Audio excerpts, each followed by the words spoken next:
The morning started like any other on Kepler Station, with the distant rumble of cargo haulers dumping their loads in the outer salvage yards.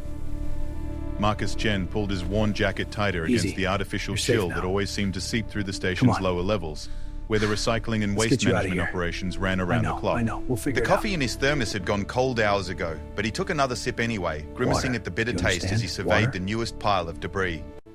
43 years old and still picking through other people's garbage. His mother would have been proud. Marcus pushed the thought away and activated his scanner, sweeping it across the jumbled mass of metal, plastic, and unidentifiable alien materials.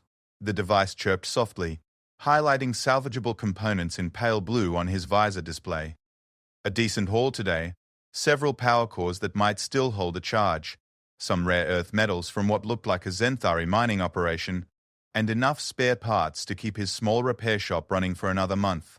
Marcus had been working the salvage yards for 15 years, ever since the accident that ended his career as a starship engineer. The explosion had left him with a permanent limp and burns that still ached when the weather systems changed. But it had also taught him something valuable about human resilience. When the insurance company refused to pay out and the shipping consortium blacklisted him, Marcus had done what humans always did. He adapted. The scanner picked up something unusual near the center of the pile, a faint energy signature that didn't match any known technology. Marcus frowned, adjusting the sensitivity settings. The reading was definitely there, weak but persistent, like a dying heartbeat.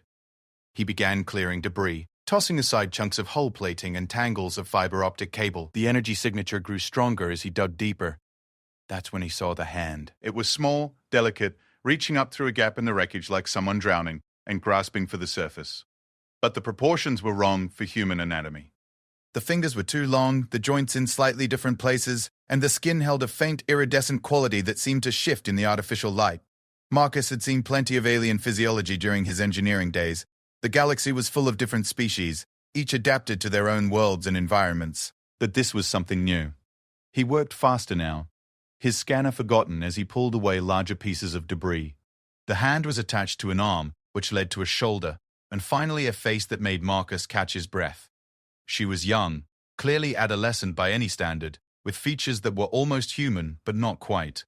Her skin held that same faint luminescence, and her hair was silver white, matted with oil and coolant fluid.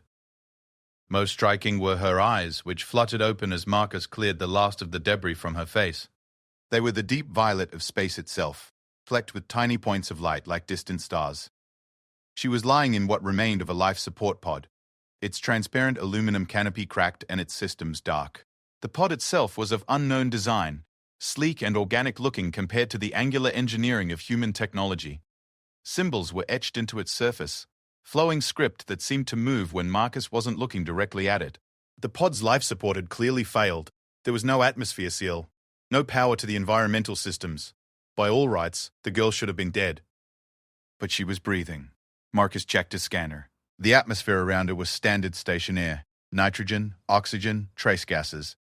Nothing that should support an alien physiology he'd never seen before, and yet her chest rose and fell with steady rhythm, and when she looked at him, there was clear intelligence in those star-filled eyes. Easy, Marcus said softly, not sure if she could understand him. You're safe now. The girl tried to sit up, then gasped and fell back as pain shot through her body.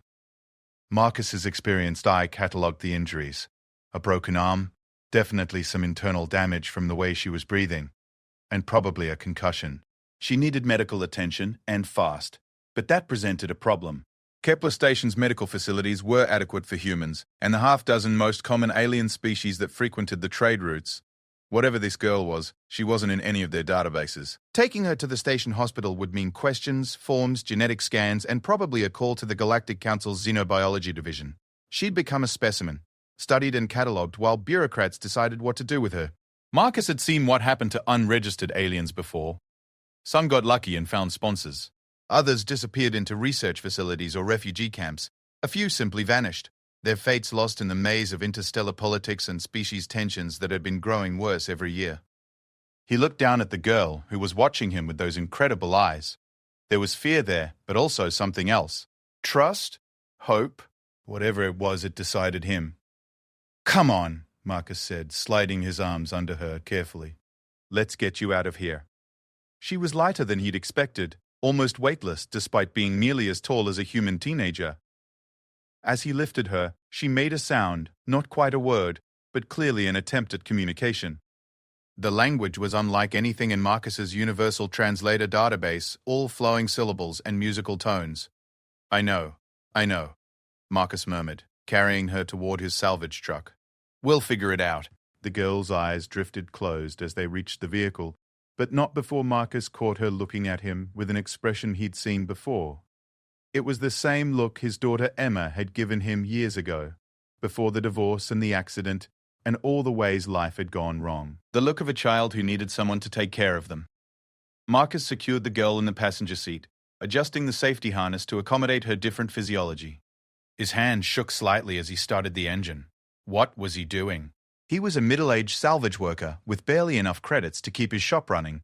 He lived alone in a converted storage unit and ate recycled protein paste for dinner. He was hardly equipped to take care of an injured alien child. But as he guided the truck through the maze of salvage yards toward the station's residential levels, Marcus remembered something his grandfather had told him long ago.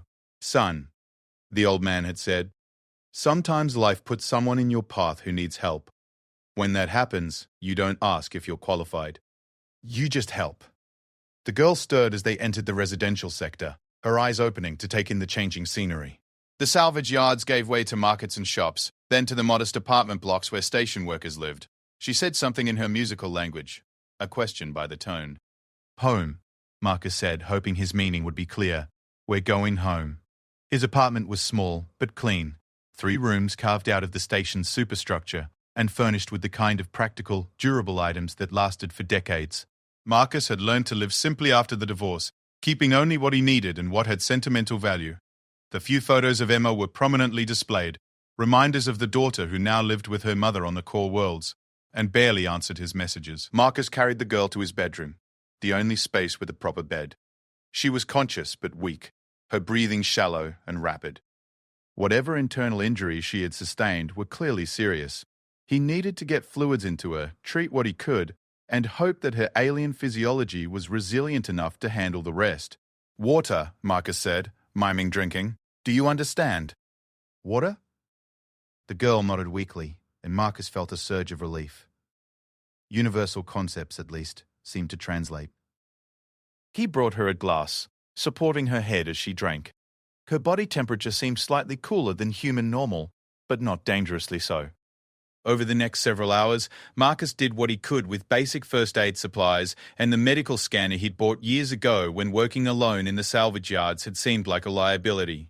The scanner confirmed his suspicions: broken arm, internal bleeding that seemed to be slowing on its own, and severe exhaustion. But her vital signs were stable, and the luminescence in her skin actually seemed to be growing brighter as she rested. As night cycle approached, the girl finally spoke again. This time, Marcus was ready with his tablet, running a linguistic analysis program he'd picked up from a trader who specialized in first contact protocols. The program wasn't designed for extended translation, but it might give him basic communication. Jen Camor, she said softly, touching her chest. The program chimed softly. I am called... or, my designation is, followed by unknown proper noun. It announced in its flat, synthetic voice. Zara, Marcus said, trying to approximate the sound she'd made. Is that your name, Zara? She smiled for the first time, and Marcus felt his heart skip. It was the kind of smile that lit up a whole room, transforming her pale features and making her eyes sparkle like genuine stars. Zara, she repeated, then pointed at him with a questioning expression. Marcus, he said, pointing to himself. I'm Marcus. Marcus, she said carefully, the syllables strange in her musical accent but recognizable. Then she said something longer, more complex, and the translation program struggled to keep up. Gratitude, saved. Unknown concepts. Family? The program offered hesitantly. Marcus didn't need a perfect translation to understand. She was thanking him for saving her. What he didn't understand yet was what she meant about family. Did she have relatives looking for her? Was she lost? Or had she been abandoned to that life support pod for a reason? Those questions would have to wait. Right now, Zara needed rest and recovery. Marcus set up a sleeping area for himself in the main room, leaving her the bedroom. As he settled onto the couch with a blanket, he heard her voice through the thin wall, soft and melodic. She was singing, he realized. A lullaby, perhaps, or a prayer. The sound was hauntingly beautiful, unlike any music he'd ever heard. For the first time in years, Marcus Chen fell asleep listening to someone else breathing in his home. It was a sound he'd forgotten he missed. 3 days passed before Zara was strong enough to walk more than a few steps. Her alien physiology proved remarkably resilient, the internal bleeding stopped entirely, and her broken arm healed with only basic splinting. The luminescence in her skin grew brighter each day, and Marcus began to suspect it was somehow connected to her health. When she was tired or in pain, it dimmed. When she was alert and feeling well, it pulsed gently, like a living aurora beneath her skin. Communication improved rapidly. The translation program learned her speech patterns, and Zara proved to have a natural gift for languages. By the end of the first week, they were managing basic conversations. "We're family?" Marcus asked one evening as they shared dinner. He'd learned that she could eat most human foods, though she preferred fruits and vegetables to proteins. Zara's expression darkened and the light under her skin dimmed noticeably. "No family. Shit, bad people. Escape pod." The broken phrases painted a grim picture. Zara had been aboard a ship, whether as passenger, prisoner, or crew member wasn't clear, when something had gone wrong. She'd escaped in the life support pod, which had somehow made it to Kepler Station salvage yards. "Bad people look for you?" Marcus asked. Zara considered this. Maybe. Long time floating in space. Maybe think dead. Marcus hoped she was right. The last thing either of them needed was hostile aliens tracking her down. But as the days passed and no one came looking for a missing alien girl, he began to relax. Whatever situation Zara had escaped from, it seemed she was truly safe now. The realization that this arrangement might be permanent came gradually. Marcus found himself buying different foods at the market, adjusting his schedule to accommodate her recovery, teaching her basic station protocols and human customs. Zara, for her part, proved endlessly curious about everything from his salvage work to the photos of Emma on his shelf. "Daughter?" she asked one day, holding up Emma's graduation picture. "Yes," Marcus said quietly. "She lives far away now, with her mother." Zara studied his face with those perceptive violet eyes. "You sad, Miss Daughter?" Marcus nodded, surprised by the sudden tightness in his throat. He hadn't talked about Emma with anyone in months. "You good father," Zara said with surprising confidence. "Daughter, lucky." "How do you know that?" Zara smiled and gestured around the small apartment. "You saved me. Take care. Like father should do." It was the first time either of them had acknowledged what was really happening. Marcus wasn't just helping an injured alien recover. He was becoming responsible for her, taking on the role of guardian and protector. The thought should have terrified him. Instead, it felt right in a way that nothing had for a very long time. That night, as Marcus lay on his couch listening to Zara's soft breathing from the bedroom, he made a decision. Tomorrow, he would start the paperwork to register her as his ward. It would mean dealing with station bureaucracy, probably some uncomfortable questions, and definitely a significant change to his quiet, solitary life. But looking at Emma's photos in the dim light, Marcus realized he'd been given something he thought he'd lost forever: a second chance at being a father. The bureaucratic maze of Kepler Station proved every bit as complicated as Marcus had expected. Administrator Vex, a thorough Centaurian with an unfortunate fondness for procedures and forms, peered at Zara over his spectacles with the expression of someone who'd found something unusual under a rock. "Species classification unknown," he noted, tapping his stylus against the tablet. "No diplomatic status. No family identification. Mr. Chen, you understand. This presents significant complications." Marcus shifted uncomfortably in the hard plastic chair across from Vex's desk. Zara sat beside him, her luminescence carefully dimmed to avoid attracting too much attention. She'd learned quickly that humans found her natural glow unsettling, and had somehow developed the ability to suppress it when necessary. "She's an orphan," Marcus said, keeping his voice steady. "I'm willing to take responsibility for her welfare." "Responsibility is one matter," Vex replied, pulling up another screen. "Legal guardianship is quite another. For unknown species, we require genetic analysis, psychological evaluation, potential health risks assessment, and approval from the Galactic Council's Xenobiology Division. The process typically takes 18 to 24 months. 24 months? Marcus felt Zara tense beside him. What's she supposed to do until then? Standard protocol would be temporary placement in a xenobiology research facility while her status is determined, Vex said with the casual tone of someone discussing shipping schedules. There's an excellent facility on Rigel Station that specializes in first contact scenarios.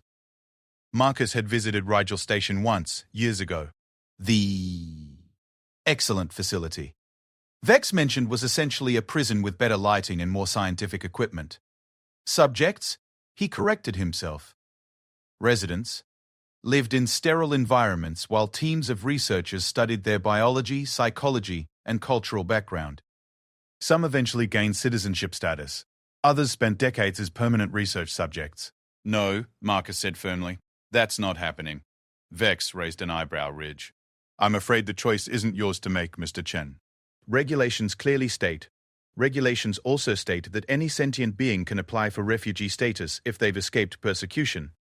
Marcus interrupted, pulling up the legal codes he'd spent all night memorizing. Section 47C clearly allows for temporary guardian assignment during the application process. The administrator's expression soured slightly. You've done your homework, very well. Temporary custody can be granted for a period of 6 months while refugee status is evaluated. But I'll need comprehensive documentation, medical records, educational plans, housing arrangements, financial statements. The list went on for another 20 minutes. By the time they left Vex's office, Marcus had a tablet full of forms and requirements that would keep him busy for weeks. But Zara was staying with him, and that was what mattered. Thank you, she said quietly as they walked through the station's main corridor. Her English had improved dramatically over the past month, though she still struggled with some concepts. I know this is difficult for you. Marcus glanced down at her. She was trying to walk normally, but he could see the slight favoring of her left leg where the worst of her injuries had been. The medical scanner suggested she was fully healed, but her physiology was different enough that he couldn't be entirely sure. It's not difficult, he lied. It's just paperwork. Zara gave him one of those perceptive looks that seemed to see right through him. You worry about money, about space, about what others think. She wasn't wrong. Marcus's savings were thin, and taking care of another person, especially one with unknown dietary and medical needs, was expensive. His small apartment was adequate for one person, but cramped for two. And while most of the station's residents were tolerant of different species, an unregistered alien living with a human salvage worker was bound to attract attention. I worry about you, Marcus admitted. This isn't exactly the ideal situation for a kid to grow up in. What is ideal situation? Marcus considered the question as they entered the market district. Family, I guess. People who care about you. A safe place to live. Good schools. Friends your own age. He paused. Things I'm not sure I can give you. Zara stopped walking and turned to face him. The market crowd flowed around them like water around rocks, humans and aliens going about their daily business. Marcus, she said seriously, you saved my life. You give me food, shelter, protection. You teach me your language, your customs. You fight bureaucrats for me. Her luminescence flickered slightly brighter. This is not ideal situation? Marcus felt something loosen in his chest. When you put it like that, I put it like that, Zara said with a small smile. Also, I help too. Watch. She led him to a produce stand run by an elderly vegan couple who'd been trying to fix their credit reader for the better part of an hour. The device was clearly malfunctioning, causing a line of increasingly frustrated customers to form. Zara stepped forward and said something to the vendors in perfect vegan dialect, then held out her hand toward the credit reader. Marcus was about to protest. Unknown alien abilities were probably not something they wanted to advertise when he saw what she was doing. Her skin began to glow more brightly, and somehow, impossibly, the credit reader's display flickered back to life. The vegan vendor stared at her in amazement, then burst into grateful chatter. Other customers murmured appreciatively. Zara simply smiled and rejoined Marcus, looking pleased with herself. How did you do that? Marcus asked as they continued through the market. Electronics respond to bioelectric fields, she said matter-of-factly. My people, we have natural affinity for technology. Your people, Marcus repeated. You haven't told me much about them. Zara's expression grew distant. My people are Cathara. We lived, in harmony with machines. Our ships, our cities, everything integrated with biological systems. Her luminescence dimmed. But harmony requires balance. When balance breaks, She didn't finish the sentence, but Marcus could fill in the blanks. Whatever had happened to her people, whatever had forced her to escape in a life support pod, it hadn't been pleasant. "Well," he said, "your affinity for technology might come in handy around here. Half the equipment in my shop barely works on good days." That earned him a genuine smile. "I help fix things." Is good. Over the following weeks, Marcus discovered just how much help Zara could be. His small repair shop, tucked away in the station's industrial section, specialized in salvaging and refurbishing equipment that other technicians had given up on. Marcus had always been good at mechanical repairs, but Zara's bioelectric abilities allowed them to diagnose problems that would have taken hours to locate manually. More than that, she had an intuitive understanding of how different systems interfaced with each other. Where Marcus saw individual components, Zara saw integrated networks. She could spot compatibility issues between alien technologies that should have been impossible to predict. "Power coupling is misaligned," she'd say, placing her hand on a device and closing her eyes. "Xanthari components don't like Terran voltage regulators. Need buffer circuit." Business picked up. Word spread through the station's underground network of mechanics, traders, and engineers that Marcus Chen's shop could fix things that nobody else could touch. The credits started flowing in steadily for the first time since Marcus had been blacklisted from the major shipping lines. But it wasn't just the financial help that made the difference. Having Zara around changed the fundamental character of Marcus's life in ways he hadn't expected. His apartment, once silent except for the hum of station machinery, now echoed with conversation and laughter. Zara was endlessly curious about human culture, asking questions that forced Marcus to examine things he'd always taken for granted. "Why do humans have so many words for rain?" she asked one evening, working through a language lesson. "Different kinds of rain, I guess," Marcus said, looking up from the repair manual he was studying. "Drizzle, downpour, shower, sprinkle. Rain is rain. Water falls from sky. But the way it falls changes how we experience it," Marcus explained. "A light drizzle is peaceful. A storm is dramatic. We use different words to capture different feelings." Zara considered this. Kithara, language, has 17 words for different types of technological integration. Humans think all is same, machine works or not works. But for us, how machine thinks, how it feels, how it dreams, all different. Machines dream? Why not? Zara's luminescence pulsed gently. Consciousness is pattern of information processing. If pattern is complex enough, why cannot machine be conscious? It was the kind of conversation Marcus hadn't had in years. The kind that made him realize how intellectually isolated he'd become.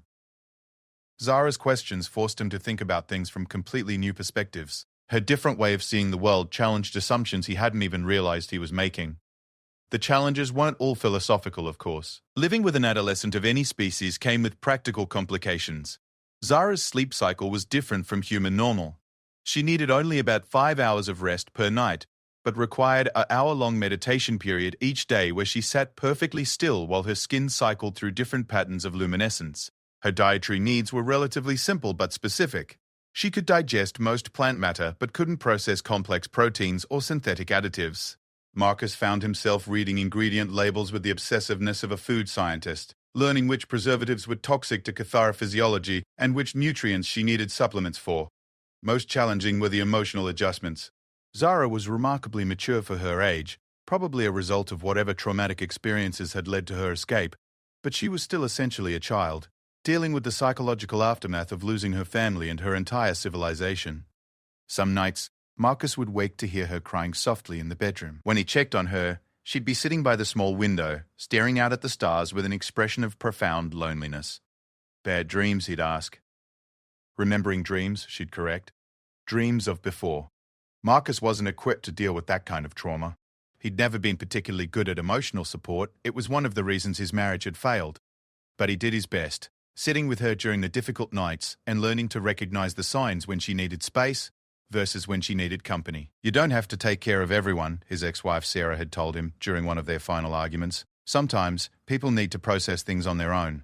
With Zara, Marcus discovered that taking care of someone meant knowing when not to take care of them. It meant being available without being intrusive, offering support without trying to fix everything. The breakthrough came about 3 months into their arrangement. Marcus had been working late in the shop trying to repair a particularly stubborn Andromedan navigation computer when Zara emerged from the back room where she'd been doing homework. "Marcus," she said quietly, "can I tell you about my family?" He set down his tools immediately. In all their time together, Zara had shared very little about her past beyond the basic facts of her escape. "Of course," he said, moving to sit on the shop's old couch. Zara settled beside him, her luminescence cycling through deep blues and purples, colors he'd learned indicated strong emotion. My birth father was engineer, she began. Like you, but for bioships. Living vessels that grow instead of being built. He taught me to listen to ship songs to understand how biological and technological systems harmonize. She paused, collecting herself. My Bond mother was navigator. She could feel gravitational currents, find paths through space that other species need computers to calculate. They were perfect together. Balanced. What happened to them? War, Zara said simply. Other species feared our technology, worried that living ships would replace metal ones, that biological systems would make traditional engineering obsolete. Coalition formed against us. Said we were a threat to galactic stability. Marcus had heard rumors about conflicts in the Outer Rim territories, but the mainstream news networks rarely covered alien-on-alien warfare. From the perspective of human space, it was just background noise in a galaxy full of competing civilizations. Our ships were powerful, Zara continued, but we were peaceful people. When attacks began, we tried to flee rather than fight. My parents put me in an escape pod with emergency supplies and cultural data archive. Her voice grew very quiet. They said they would follow in another pod, but they never came. Marcus felt an familiar ache in his chest. I'm sorry. You know about losing family, Zara said, looking at Emma's photo on the nearby shelf. Your daughter lives with her mother, but you still miss her. It's different, Marcus protested. Emma's still alive. She's just far away. Distance is distance, Zara said with a matter-of-fact wisdom that sometimes made her seem much older than her apparent age.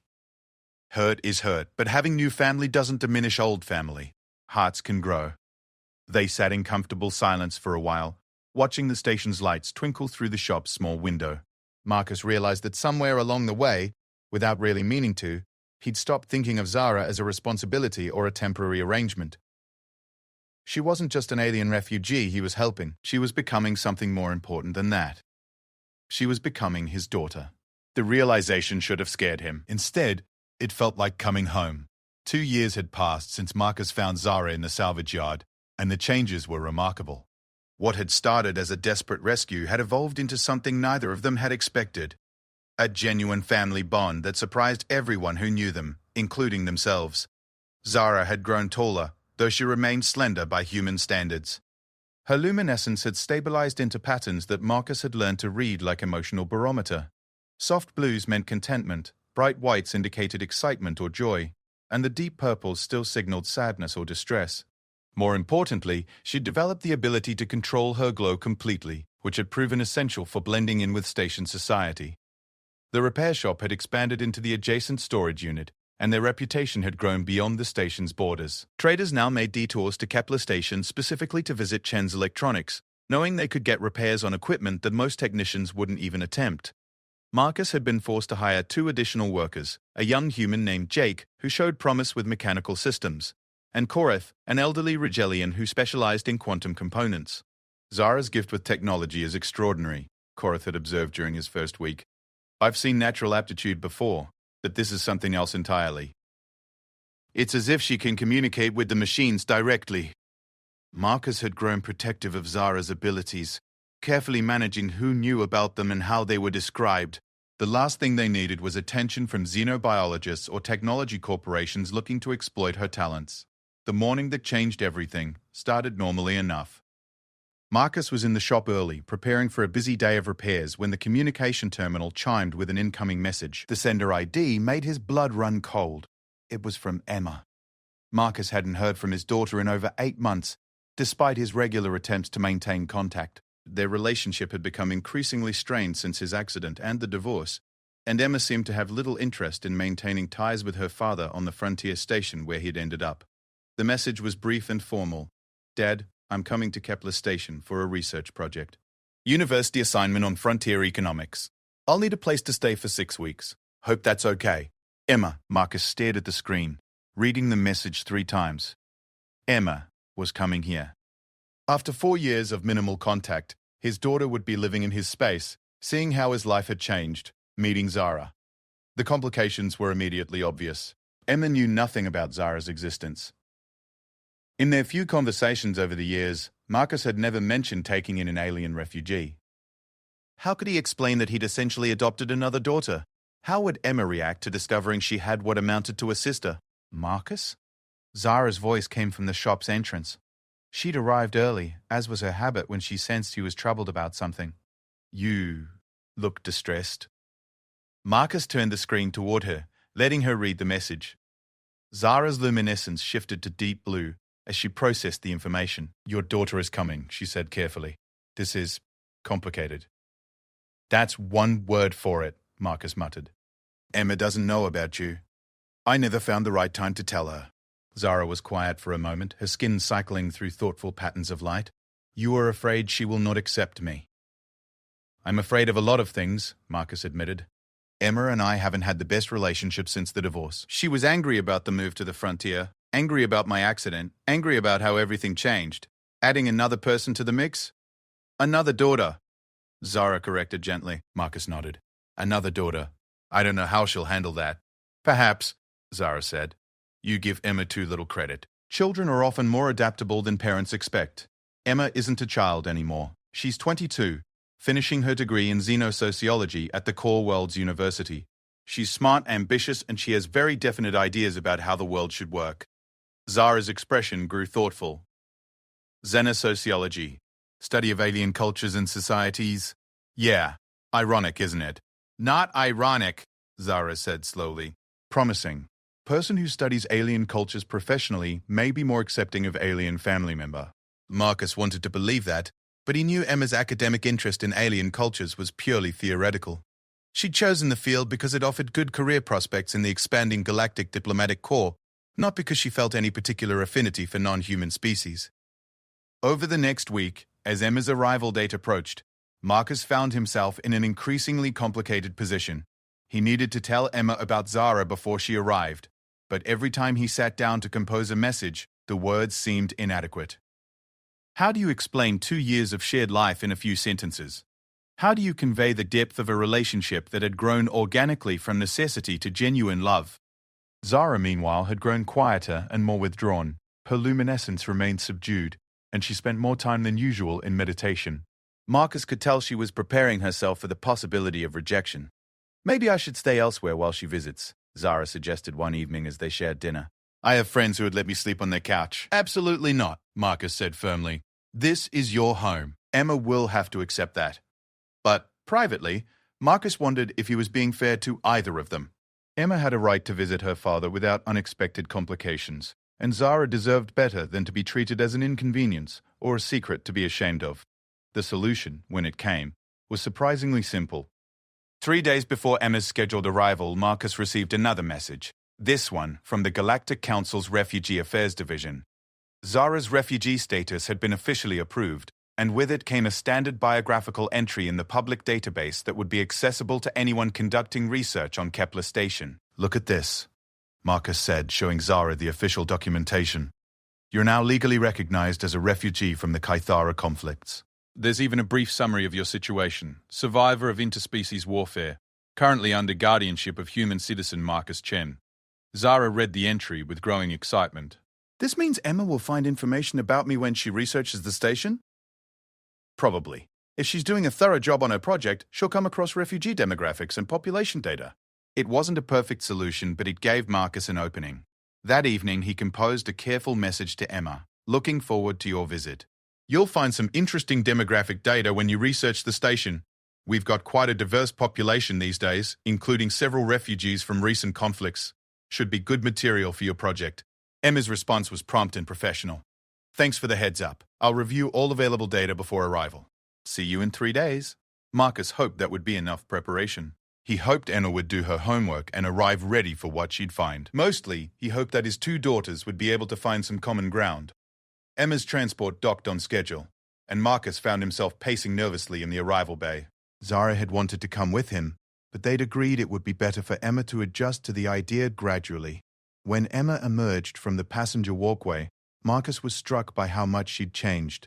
She was taller now, more confident in her movements, dressed in the practical but fashionable clothing of a Core World student.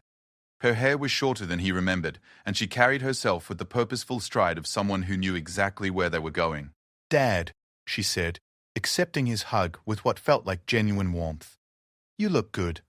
Station life agrees with you, Emma."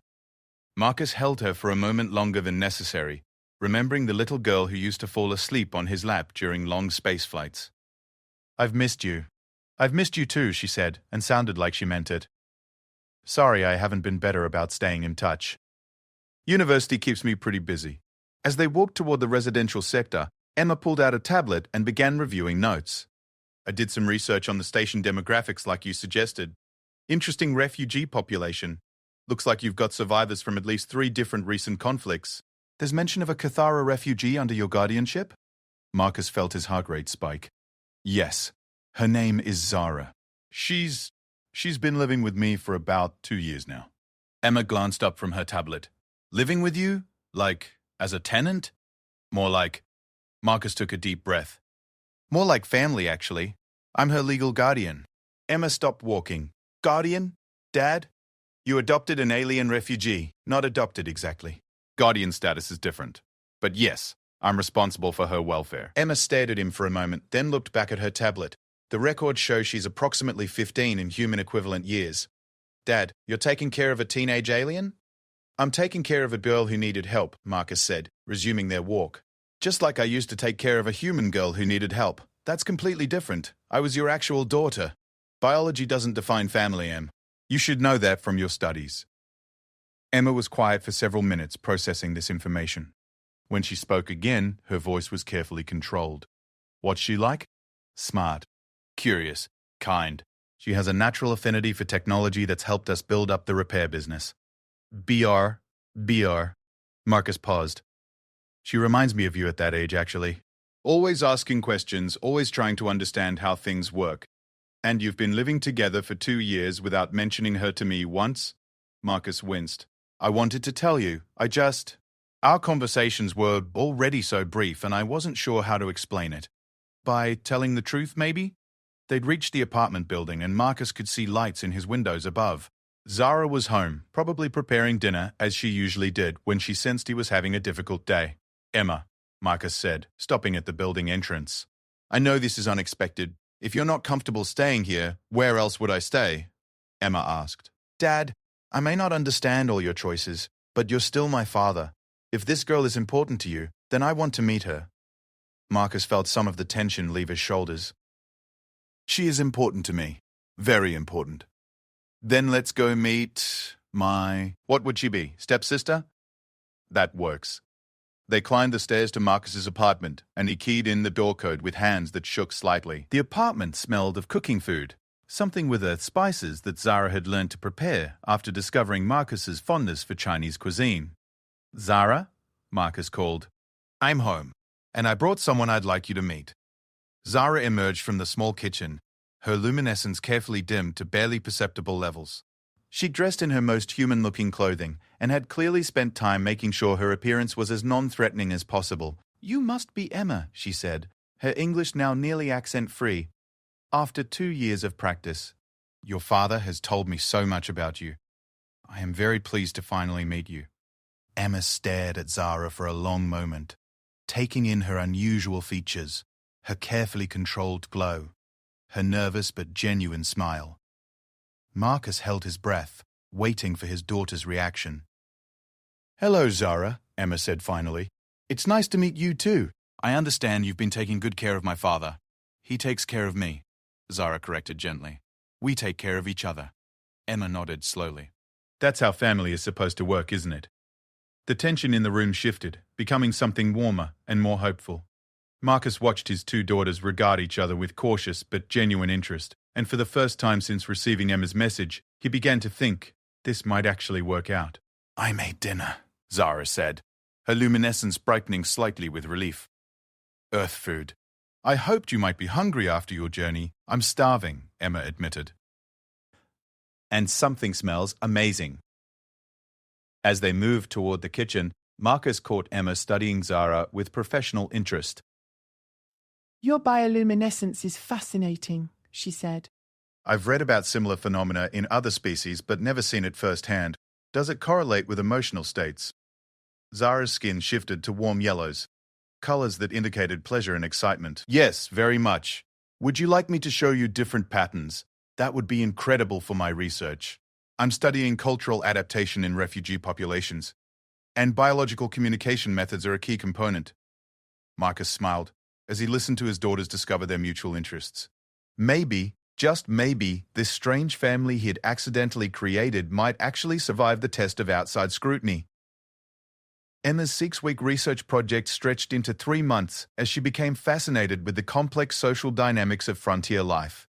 Her initial focus on refugee economics expanded to include a comprehensive study of interspecies integration and family structures. Zara became both her primary subject and, unexpectedly, her closest collaborator. The traditional academic model for studying cultural adaptation is completely inadequate, Emma explained to Marcus one evening as they all worked in the expanded repair shop. Most researchers study refugees in institutional settings, camps, processing centers, formal programs. But real integration happens in spaces like this, in families and communities where people build genuine relationships.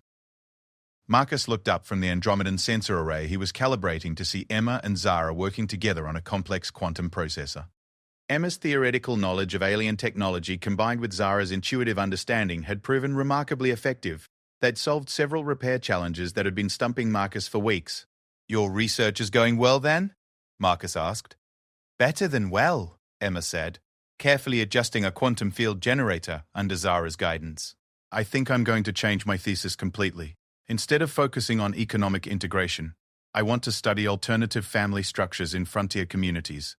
Specifically, how non-biological family bonds form and function in multicultural environments." Zara's luminescence shifted to pleased blues and greens. "Will you write about our family? If that's okay with both of you," Emma said. "Obviously, I'd use pseudonyms and protect your privacy. But yes, what you've built here is exactly the kind of relationship model that challenges traditional assumptions about human social organization." Marcus felt a surge of pride, both in Emma's academic success and in the family they'd managed to create despite all the obstacles. But beneath the pride was a growing concern. Emma's research project would eventually end, and when it did, she'd return to the core worlds to complete her degree. The temporary reunion would be over, leaving Marcus and Zara alone again. More troubling was a change he'd begun to notice in Zara herself. At 17, roughly equivalent to a human teenager, she was no longer the frightened, injured child he'd rescued from the salvage yard. She'd grown into a confident young woman with her own opinions, interests, and increasingly her own questions about her future. "Marcus," she said one evening as they closed up the shop, "what happens when I'm older? When I'm no longer dependent on guardian status?" "What do you mean?" "Emma is 22 and independent. She has her own life, her own goals. When do I get to make my own choices about where I live and what I do?" Marcus had been dreading this conversation for months. Legally, Zara would reach adult status at 18 under human law, or when she demonstrated sufficient independence under refugee protocols. Either way, she'd be free to leave whenever she chose. "You can make your own choices whenever you want," Marcus said carefully. "This isn't a prison, Zara. If you want to leave, if you want to explore other opportunities." "That's not what I'm asking," Zara interrupted, her luminescence cycling through frustrated oranges. "I'm asking about belonging, about where I fit in the larger galaxy. Emma belongs to human civilization. She has universities, career paths, a whole society designed around her needs. What do I belong to?" It was a question that cut to the heart of Zara's situation. The Kythara civilization was gone, destroyed in the conflicts that had made her a refugee. She was essentially the last of her kind, at least as far as anyone knew. Her biological heritage was preserved in the cultural archive she'd carried in her escape pod, but culture required a living community to truly exist.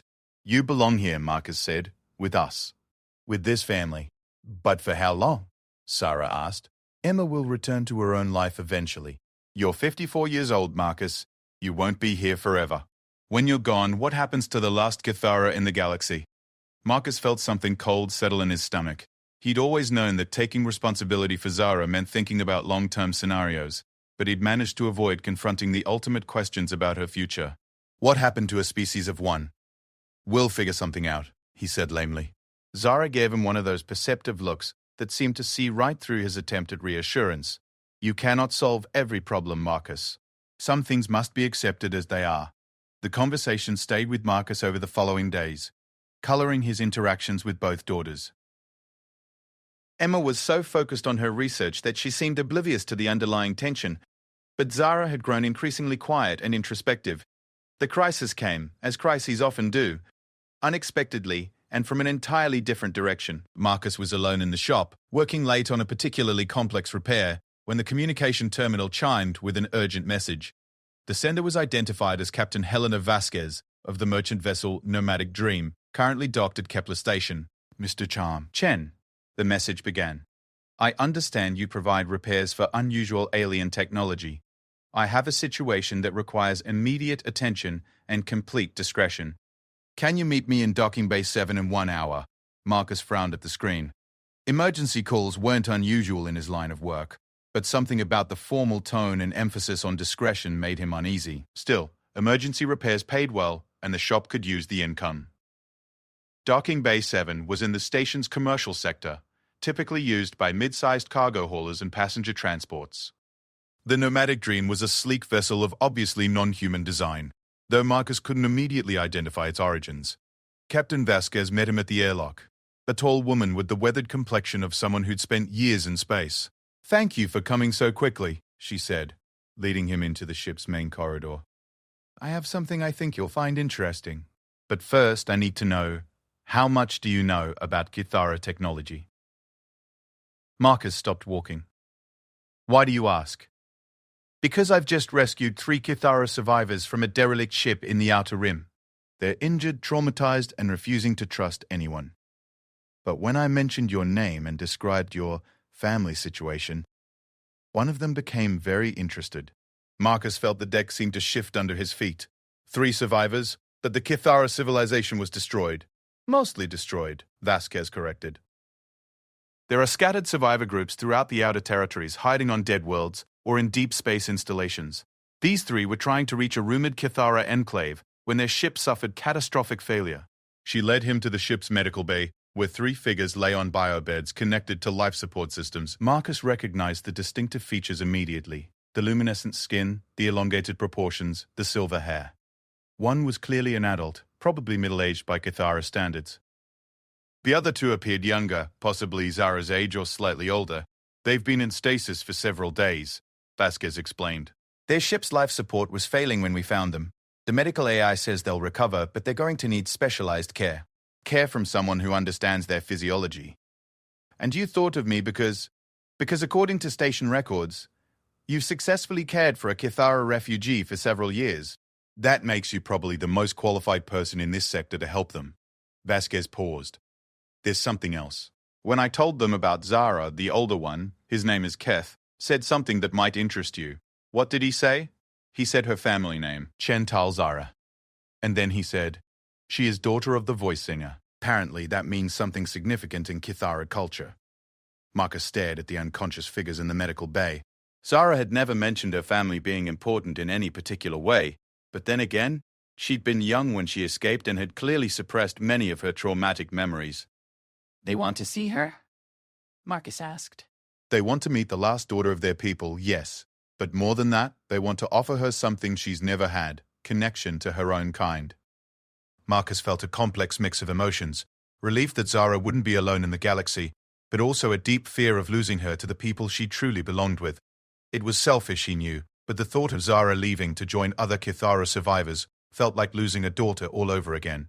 I'll need to talk to Zara first, he said finally. This has to be her choice. Of course, Vasquez agreed. But Mr. Wonen, Chin, she deserves to know that she's not alone. Whatever choice she makes, she deserves to make it with all the information. Marcus returned home to find Emma and Zara in the kitchen, preparing a late dinner and discussing the finer points of xenosociological research methodology. The domestic scene felt suddenly fragile, as if speaking the wrong words might shatter the family they'd built. Zara, Marcus said carefully, I need to tell you something. There are other Kithara survivors on the station. Both daughters looked up sharply. Zara's luminescence immediately shifted to deep blues, shock and hope and fear all mixed together. Other survivors? How many? Where? Marcus explained the situation, watching Zara's expression cycle through a dozen different emotions. When he finished, she was quiet for a long time, her skin barely glowing at all. "They knew my family?" she asked finally. "Apparently, your parents were important in Kithara society. The older survivor specifically mentioned your family name." Emma reached across the table and took Zara's hand. "What are you thinking?" "I'm thinking," Zara said slowly, "that I've spent 4 years believing I was alone, that my culture, my heritage, my entire species was extinct except for me." Her luminescence began to brighten, cycling through rapid patterns of excitement and anxiety. "And now you're telling me there are others? Do you want to meet them?" Marcus asked, though he dreaded the answer. Zara looked between Marcus and Emma, her expression torn. "Yes," she said finally. "I want to meet them, but I'm also afraid." "Afraid of what?" "Afraid they'll want me to leave. Afraid they'll think I've become too human. Afraid they'll judge the choices I've made." She paused. "Afraid they'll be right." Emma squeezed her hand. "Zara, you're not betraying anyone by adapting to survive. That's what refugees do. They build new lives while honoring their heritage. But what if they have a place for me? A community where I belong with my own people?" Marcus felt his heart clench.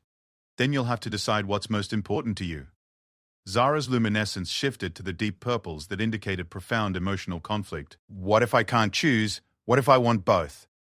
"Then we'll figure out a way to make both work," Emma said firmly. "That's what family does." As they sat around the kitchen table, Marcus realized that their family was about to face its biggest test yet. The choice ahead wouldn't just affect Zara's future.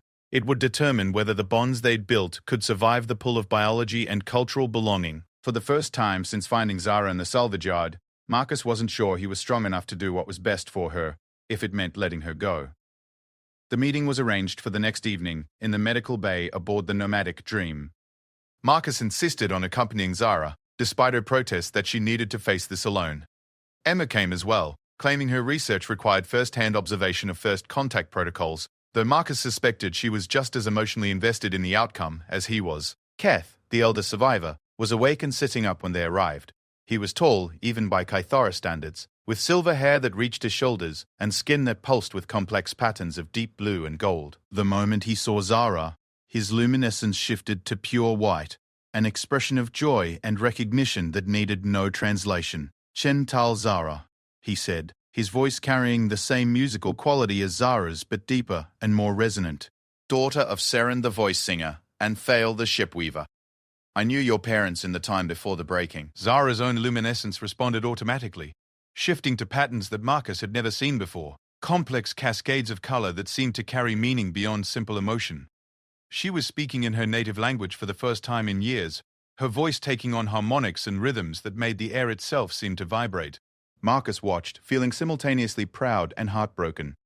This was Zara, as she truly was, communicating in ways that human vocal cords could never replicate, expressing concepts that had no equivalent in any Earth language. She belonged with these people in ways that went beyond culture or choice. It was written into her very biology. The conversation continued for over an hour, with Keth explaining the fate of the scattered Kithara survivors and their attempts to preserve what remained of their civilization. The other two survivors, Nith and Vera, both young adults, joined the discussion when they recovered enough to speak. "We have found others," Nith said in heavily accented English, switching languages out of courtesy to Marcus and Emma. "Perhaps 200 survivors in 12 different groups. Some have built new settlements on empty worlds. Others travel the trade routes as nomads, keeping the old knowledge alive through memory and practice. We carry the Song archives," Vera added, her luminescence bright with excitement. "The history, the science, the cultural memories of our people. Everything that survived the breaking."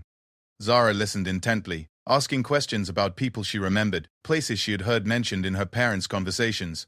With each exchange, she seemed to become more alien, more removed from the human family she'd been part of for 4 years. "There is a place for you," Keth said finally.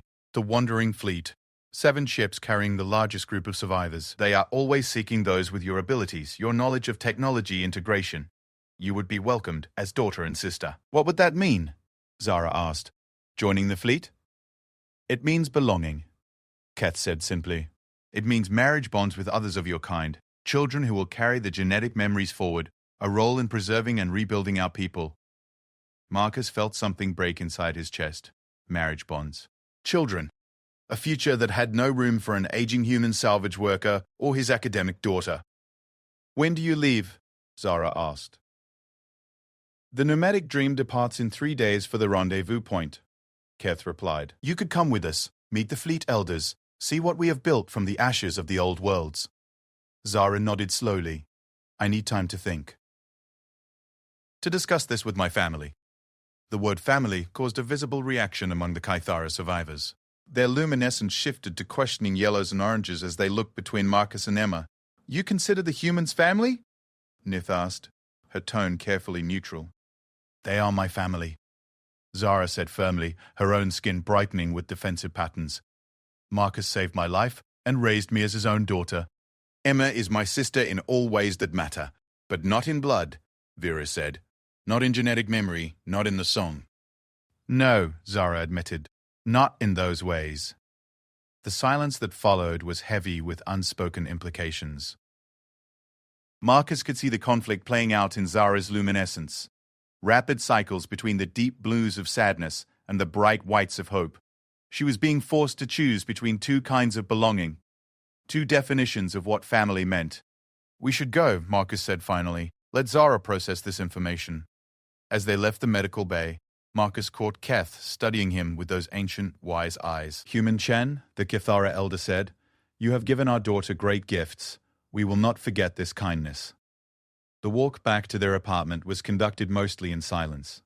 Zara's luminescence remained subdued, cycling through deep, complex patterns that Marcus couldn't interpret. Emma kept glancing at her sister with obvious concern, but seemed uncertain about what to say. Back home, they gathered in the kitchen, their usual place for serious conversations. Marcus made tea while Emma and Zara sat at the table, both lost in their own thoughts. What are you feeling? Emma asked finally. Zara's skin shifted through several color changes before settling into muted blues. Confused, grateful, terrified, excited. She paused. Guilty. Guilty about what? About wanting both, Zara said quietly.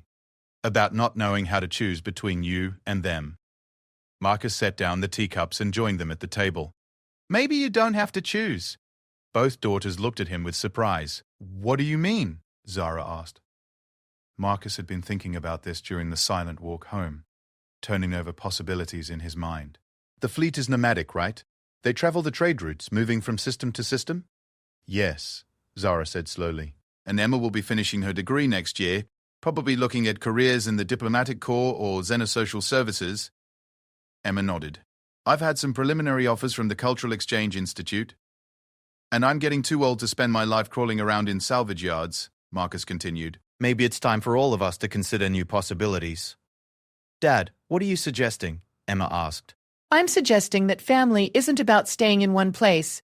It's about staying connected to the people who matter. Marcus looked directly at Zara. If you join the fleet, that doesn't mean you stop being my daughter. It means your family gets bigger. You would visit the fleet? Zara asked, her luminescence brightening with hope. I would do more than visit, Marcus said. The fleet has ships, and ships need engineers. Emma could do her xenosocial research with actual alien communities instead of just reading about them. And you could have both your birth heritage and your chosen family. Emma leaned forward, excitement growing in her voice. Dad, that's actually brilliant. My professors would kill for the kind of direct research access you're talking about, and the diplomatic implications of ongoing human-Kythara cooperation. But what about the shop? Zara asked. The life you've built here? Marcus looked around the small kitchen, at the photos of Emma on the shelf, at the homey touches that had accumulated over 4 years of shared life. Things can be rebuilt, he said. Family is harder to replace. Zara's luminescence suddenly exploded into patterns of pure joy, cascades of gold and white and brilliant blue that lit up the entire room. Before Marcus could react, she had thrown her arms around him, holding him tightly while her skin cycled through every expression of happiness in the Kythara emotional spectrum. You would do this for me, she whispered. You would leave everything you know. I've already left everything I knew, Marcus said, returning her embrace. The day I found you in that salvage yard, my old life ended and a new one began. I'm not about to let that story end just because the setting changes. Emma joined the hug, creating a three-way embrace that felt like a promise and a new beginning all at once. So we're really doing this? Becoming a space-traveling family? If that's what it takes, Marcus said. Though, I have some conditions. Zara pulled back to look at him. Conditions? First, we go as a family. Whatever arrangement we make with the fleet, we stay together. Second, Emma finishes her degree first. Education is important. And third, Marcus paused, smiling at both his daughters. Third, you have to promise to teach me some of those light patterns. I'm tired of being the only family member who can't glow.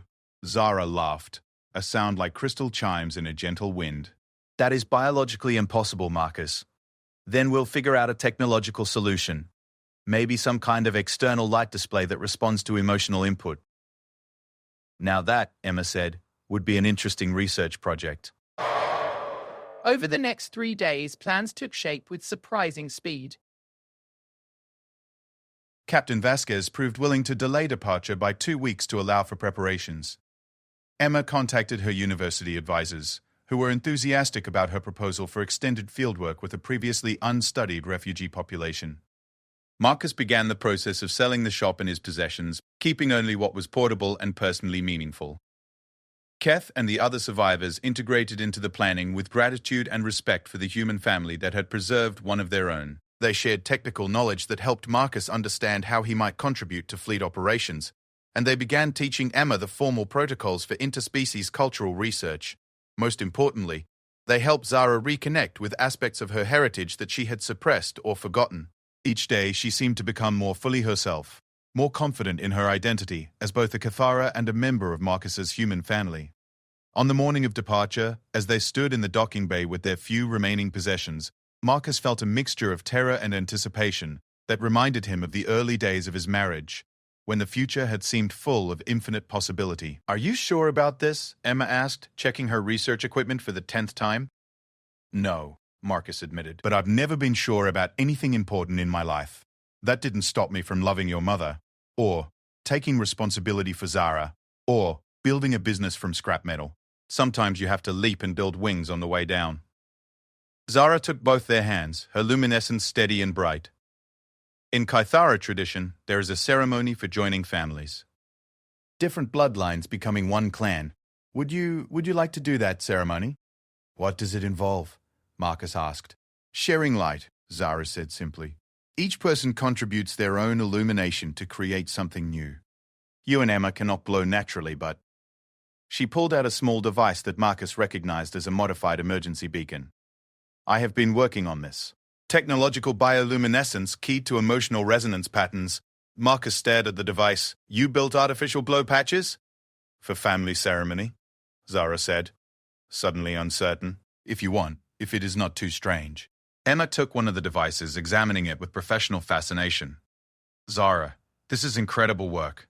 The emotional resonance programming alone must have taken weeks. It was important, Zara said quietly. Family light should include all family.